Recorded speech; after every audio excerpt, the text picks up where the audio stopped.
Hi, welcome to the Gamesplainer. I'm Jeff the Gamesplainer, and today I'm gamesplaining Trade on the Tigris. If you've watched the other videos, you'll have an idea of how Trade on the Tigris runs. This is very much a game that needs 3 players, but I'm going to attempt to have a playthrough of it anyway, just so you can get a real good feel for how the game actually plays. So, the very first thing that happens is a development phase, which is everyone taking 2 cards from each pile. They then have a look at those cards and choose one of each type to hang on to.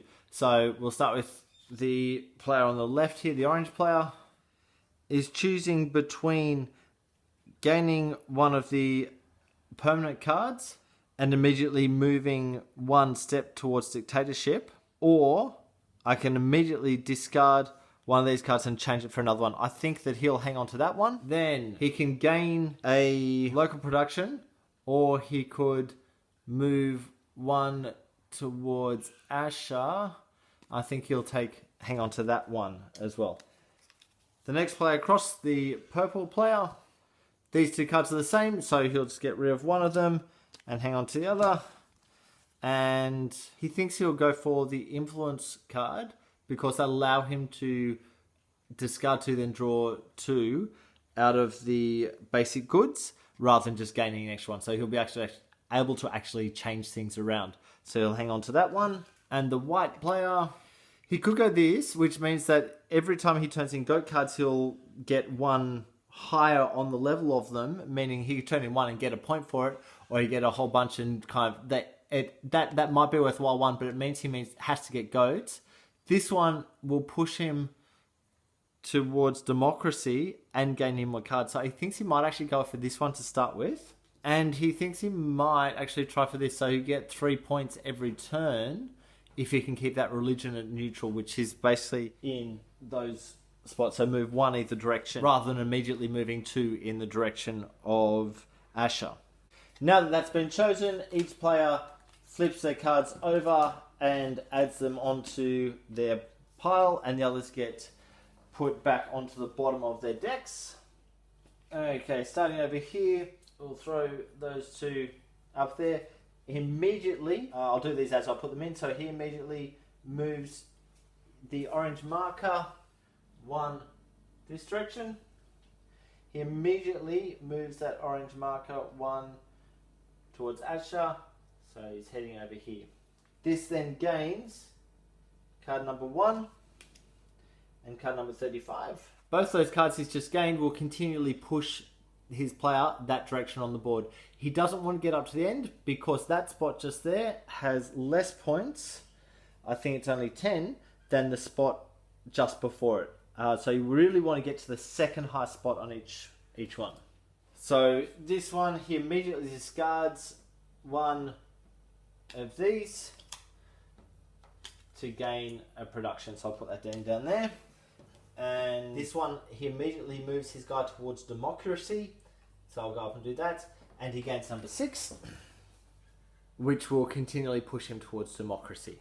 We now go into the production phase. So that is looking at all the green stuff. So you gain those 2 cards. If they've gone anywhere, they come back, which is fine. We then discard 1, 2, 3, 4, gets 5 basic goods and 1 of the import goods. This guy gets 1, 2, 3, 4 basic goods and 2 import goods, and he'll have the ability to turn in 2 to get 2 more.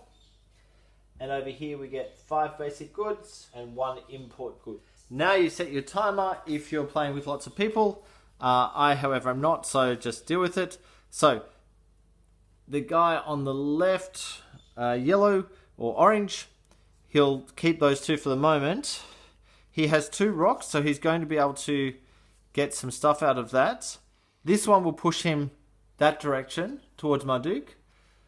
This one will gain him points, but will also gain him a barbarian.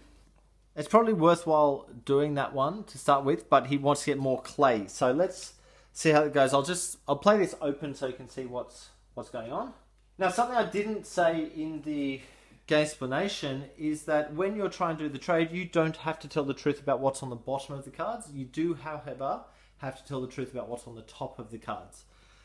So this player, the middle player, purple, has one clay, has one barley, it does nothing on the bottom, has a flax, has a fish, and has 2 bronze. So those bronze are worthwhile to that guy. And the white player has 1 flax, 1 barley, 1 goat, 1 fish, 1 clay. He has 1 of everything. Well, it's not everything, but 1 of each thing.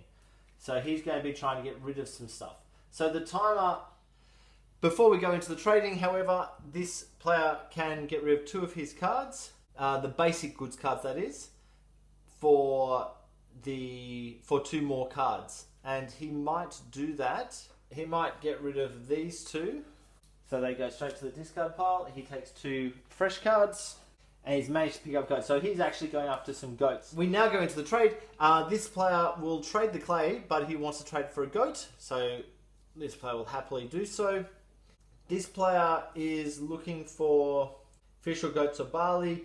This player will say, hey, I'll have that goat for you. I've got a fish. So they'll do that trade. This player is looking for bronze, which this player has. This player, however, doesn't really want to give up on the bronze too quickly because he's very aware of how many points can come in on that. So what he will do is he'll say, yes, you may have the bronze, but in exchange, I want some clay. This player doesn't have any clay. Okay, how about you give me some of these guys? He doesn't necessarily want to give up on those guys for the moment, so he'll actually sit back on that and say, no, that's okay. Over here, this guy's still looking for clay, so this guy has clay. They'll probably do a trade there, and he'll do barley for clay. So he's now got 2 of each of those, and that's probably time up. It's enough time, it's enough trading has happened. The next thing that happens, each person turns out their cards or puts them into their warehouse. This player will turn out both of those cards, which he'll hang on to. So orange moves 1 more towards the blue, and 1 more towards the green, the dictatorship. That's for those ones. He then has 4 clay cards, so that gets him 4 points. 4 points. These sit on the board face down. Because he's traded in these 4 clay cards, he gets 1 more point, but also a barbarian. 1 more point, 1 more barbarian.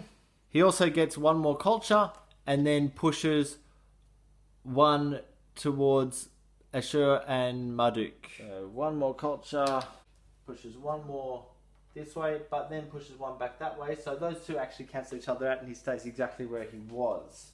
Those cards have now been spent, so they go in the discard pile. The card that wasn't used goes face down in the warehouse. That should have happened before they turned them out. Okay, so we come across to here, and we've got this player is turning in 2 bronze, which gives him 3 points, and 4 goats, which gets him another 4 points. So he's taking a 5, 1 back. He then goes to the bottom of all those cards, gets 1 more point, but also takes a barbarian, takes a culture token, and then moves 2 spots towards Asher and 2 towards democracy. So that's purple, goes 2 to there, and 2 to democracy, which is there. These cards now all come back over. The bronze go up there, those ones go there. Make sure you're keeping those stacks separate. Then we come to the third player, who has... he's probably going to keep that in the warehouse as well. Sorry, I didn't see that on there. Okay, so third player has 2 barley, which is worth 1 point, and 2 fish, which is worth 1 point. So he gets 2 points for that. 2 points. He gets 2 more of the culture tokens for doing those 2, and he pushes towards democracy and Marduk, and this card also pushes him towards democracy. So he's going to go 2 steps towards democracy, that's the white player, and 1 step towards Marduk. And then these cards go in just like the others. Because it's first round, nothing happens in that last section other than Nothing happens in the last section other than this, which is the religion marker. If your religion marker is at neutral, which white's is, so this is neutral just here, he gains 3 points. So white is hoping or really looking to not move that religion any further in any direction, because he can get 3 points every turn because of that. Now, because we have nothing else to happen, we move on to round 2 and do it all again. Just to jump forward, if this was the end of round 2, we would now look at who has the most barbarians, and this player has 4, this player has 4, this player has 3, which means both of these players would lose 4 points, lose the 5 and replace it with a 1. That would then come down to 2 barbarians each, and then we would look at the culture tokens and see who has the most of them. This player has 5, this player has 4, this player has 4, which means this player would win, which now means that this player, once again, would reduce down to 2 of those tokens, but is able to take cards from the level 1 deck. That's everything that happens for each of the extra things. I think that I'll leave it there. If you have any games that you'd like to be Gamesplayed, please shoot me an email at thegamesplainer@gmail.com. Follow me on Instagram or Twitter at thegamesplainer to keep up to date with the games I'm playing. Subscribe to my videos to keep up to date with the games that I'm gamesplaining. And until next time, enjoy gaming.